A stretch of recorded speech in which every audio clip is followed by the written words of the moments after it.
Hello, good people out there. 21 next time as we're getting ready for a payday. Hopefully you're paid tomorrow on a Friday.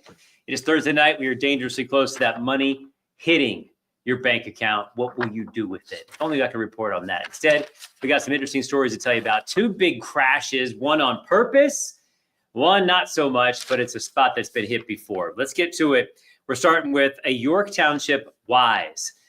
You're going to see the video here of the results afterwards. So this is like right through the front doors, looks like, right? Apparently a truck went right through there, a pickup truck crashing into this. Is the Queens Gate shopping center, 4 in the morning. This happened today, 4 in the morning. And they apparently went right in there. And the reason they crashed into the storefront was to take the ATM that was inside. So that was taken from there after the smash, a literal smash and grab. So that was, once again, in York Township, and they're still investigating this one. There were a few employees in there at the time, probably restocking things, stuff like that. But they went in there, and now it's just boarded up, as you see.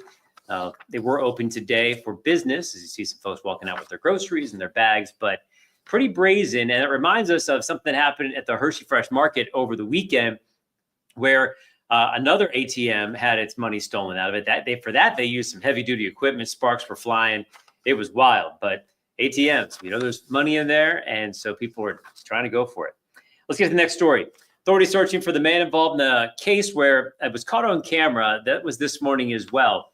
And it's somebody who must have known they were on camera because they aimed their weapon, seems like a gun, right at the camera. So the surveillance camera. See that person just walking towards the surveillance camera, holding up the gun.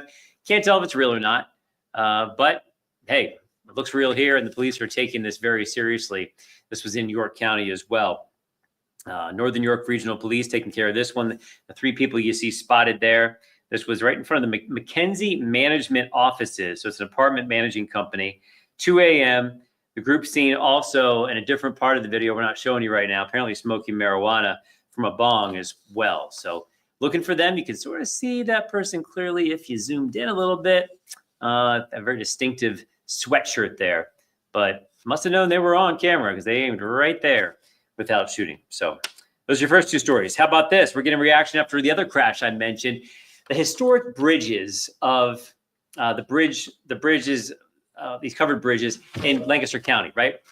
So they have the second most covered bridges in the entire country in Lancaster County. And this one got hit just about a year ago. So you're looking at the Neff's Mill covered bridge, reopened just a couple years after neighbors said a different truck hit the structure. Brenda Kaufman helped us out with these pictures right here. And the witness that our reporter, Alex Still, talked to said that they tried to chase the person down and say, what are you doing? And that person just tried to take off and get out of there. But, these are historic, but once again, for big box trucks, and this is what seems to be hitting these things, they're huge. And these are often small roads that get you where you need to go, though, right? And so people want to take these, and maybe they have GPS, and the GPS takes them in that direction.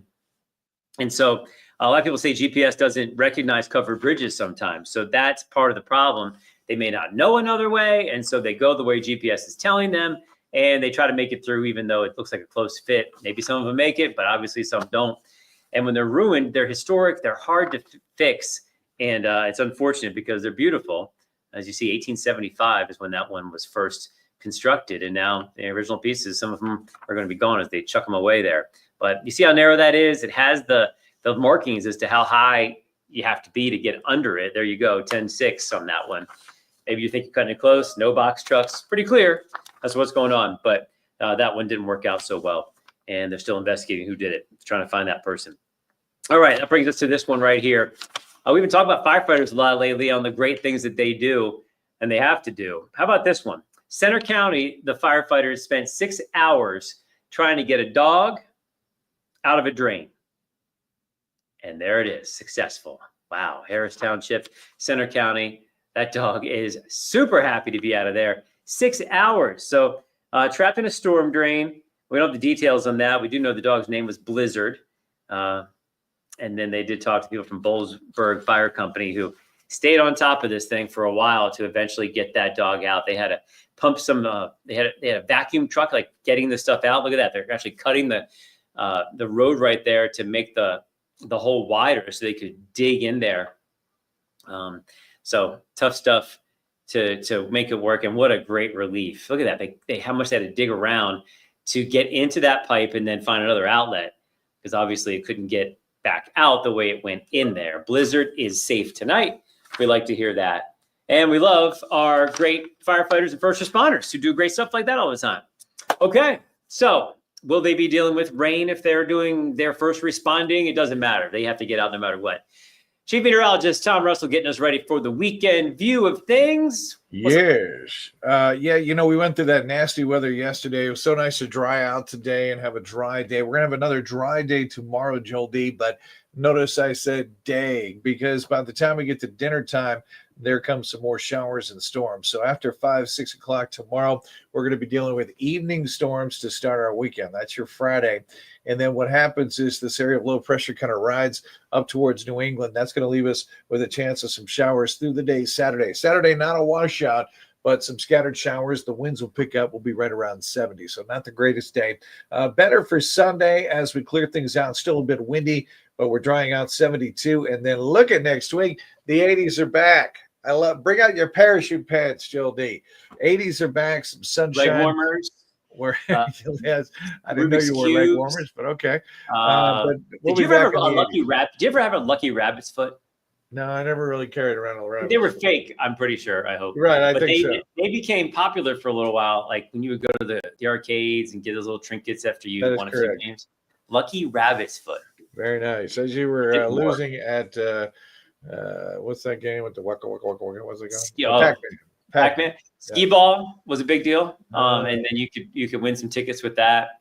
Pop a shot, and then you'd end up talking about the 80s all night, couldn't we? I'm telling you, but that stuff still exists. I still hang out at arcades sometimes. I sometimes take the kids. Sometimes. Wait, who has an arcade other than like? Round One is a humongous Dave & Buster's like arcade in Park City Mall. Oh, and so Dave & Buster's once again. Yeah, I was thinking Dave & Buster's, but you have the adult aspects. You got some drinks in there if you like, and the virtual reality stuff makes it a little more interesting. So they have all kinds of things in there. But the trinkets that you would get is bad. Did you ever solve a Rubik's Cube in your life? No, I can never do that thing. Never. I'm back and forth. I'm like, nah. Yeah, there's a system to it. My next door neighbor, their kid, he can do it. He's been in competitions. He can solve anything within 45 seconds. I beyond my comprehension, but it's so cool when you see people do it. That's not how you do the forecast. You just don't go forecast. Yeah, like this. So dry tomorrow, rain tomorrow night, Joel D. That's my Rubik's Cube for you. And they canceled. They moved back the Penn Mile because of the weather at Penn National. Right, that's correct, and that's a big one. $400,000 purse or something. It's crazy. Right. So that's one of their biggest ones. They're supposed to be tomorrow night. They rescheduled it, I believe, for a couple more Fridays from now. Maybe the 20th or something like that into June. All right. Well, have a great weekend, everybody. Hopefully it's payday for you as well. It is for us. So you'll see the smiles with all of your CBS 21 on-air personnel just a little bit bigger tomorrow. That's how payday feels, right? All right, folks. Thanks for watching. I'm Joel D in the place to be, and we will see you tomorrow. Thanks for watching. CBS 21 next.